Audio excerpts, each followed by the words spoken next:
সাহেব, খেজুরগুলা নিয়ে যান সাহেব, অনেক ভালো হবে। সাহেব কি দেখতেছেন সাহেব? আর আপনারা দেখে তো মনে হইতেছে আপনি রোজা আছেন, আর রমজান মাসে সাহেব খেজুর খাওয়া অনেক সওয়াব। আপনি খেজুরগুলা নিয়ে যান সাহেব, এগুলা সৌদি আরবের 1 নম্বর খেজুর, নেন না।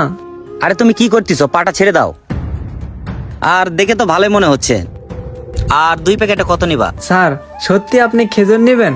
স্যার, সকাল থেকে 8 প্যাকেট খেজুর বিক্রি করছি, আর 2 প্যাকেটই আছে। আর আপনি যদি এই 2টা প্যাকেট নেন তাহলে আপনার কাছ থেকে বেশি নিব না, মাত্র 400 টাকা নিব। ঠিক আছে, তাহলে 2টাই দাও। নেন স্যার। কে আবার এই সময় ফোন দিল? হ্যাঁ আজিজ ভাই, আমি তো অলরেডি জয়পুর থেকে রওনা দিয়েছি। হ্যাঁ, একটু অপেক্ষা করেন, আসতেছি। আরে স্যার তো কথা কওয়ার তালে 1000 টাকা দিয়ে গেল।